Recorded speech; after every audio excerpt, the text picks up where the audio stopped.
ekene nwoke ekene nwaanyị ekene m onye ọbụla tata bụ ụbọchị eke afọ ukwu na-azụ n'abalị ịnọ. A sị m na ọ ga-adịrị nwoke mma, ọ ga-adịrị nwaanyị mma. Biko ụmụnne m, o nwee ife m bịa ịgbazi onu n'ụbọchị tata. Okwu a some people na-eme ya, some people na-erumokwanụ about it, mana anyị chọrọ ka anyị nebe ya anya n'ụbọchị tata.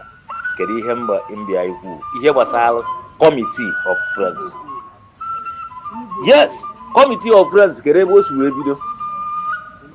Before, ọ na-abụ onye chọọ ịgba akwụkwọ ma onye nụta nwaanyị eme bachelorship, mana emeghide oyibo batazia because of iji abalị akwụsị BE.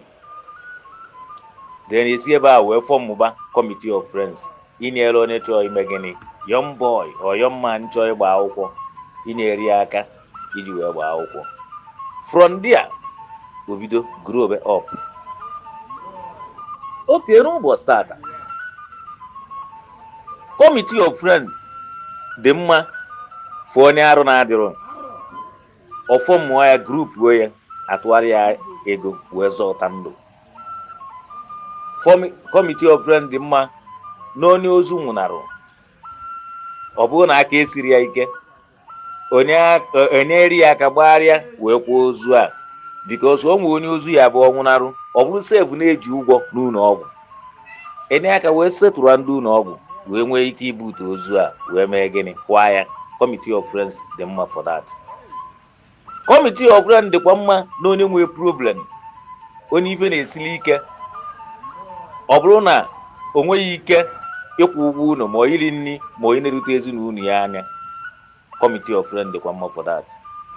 Committee of friends dịkwa mma na onye nyanya ji nwa ya nwoke ma nwa ya nwaanyị ma nwunye ma nyanwa enye aka tụọ ụtọ ego wee mee gịnị, wee zọta ndụ. Committee of friends dịkwa mma for that. Mana nwanne m nwoke nwanne m nwaanyị, o nwere ndị tekizi committee of friends ya in another dimension of which anyị ga na-eneru ya anya. Onye ozu nwụnarụ ya merie committee of friends, o dị oke, I'm not against it. Nke m na-ekwuru okwu bụ na onwe onye bụ ose ka obi invitation card IV wee sị na ya na-agba ọfala, o see efi, see ebule, see ewu, see ọkụkọ, see ihe niile, sị na ya na-agba ọfala. People amakwa the meaning of ịgba ọfala. Ịgba ọfala mean that I have enough to give people. That's the meaning of ịgba ọfala. Ọ pụtakwa oje group kwa committee of friends, tikwa akaụntụ nọmba ka atụbara ya ego. Ọfala ka onye a na-agba ka ọfala na-agba onye a. Biko ka anyị marụ na ife anyị na-eme ide ibi invitation card na ị na-agba ọfala, dekwa ka atụbakwalụ gị ego. Are you deceiving yourself? Are you deceiving people? O nwere onye nke bi invitation card, o see efi, see ebule, see ihe niile, wee sị na ya na-eri ji. Onye debe bi invitation card na ọ na-eri ji gosi na ya riju afọ. Onye ma bụ ịgba ọfala. Kedu ife ị na-afọ mụzụ committee of friends? Gee ntị, the truth will be very hard to say, but etu anyị nwa na-ekwu eziokwu. O nwere onye ndị maka ihe ekwu ife, mana ana m ekwu ya for general affair. Like mụa this year, ife nji wee ri ji bụ ọkụkọ, ọ na-abụ nchọbụ iri ji, ana m eme ị na-ebigwe sie ma mmanwụ ijele gbuo ma efi. Mana this year, naanị na pocket m agbara m eziokwu, ngolo ọkụkọ na ji.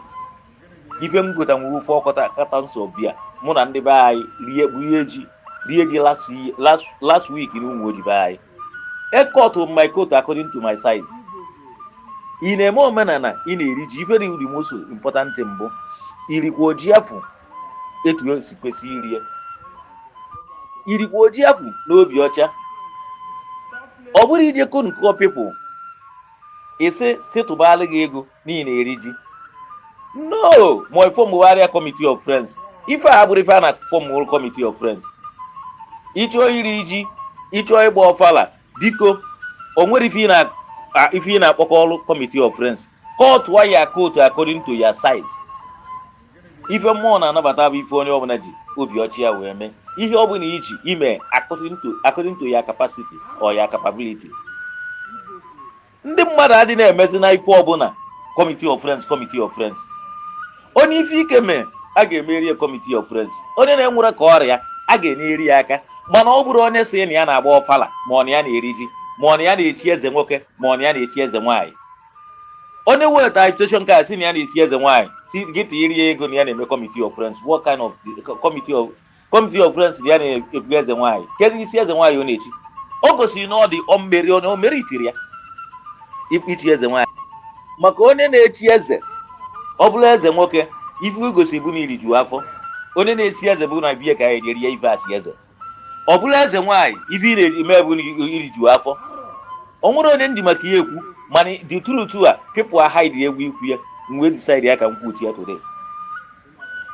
Gị nwanne m nwoke, gị nwanne m nwaanyị na-anụrụ olu m, ị na-eme mmemme biko mana ọ bụrụ mmemme ọbụla ka a na-eme committee of friends. Etu anyị nwe na-eme omenala na nchọ ime omenala iri ji today, enwere m ike ịfụ m committee of friends ya. Every day ifụ ebe ntị committee of friends, eti ava idea don't pay me 1 naira. Yes.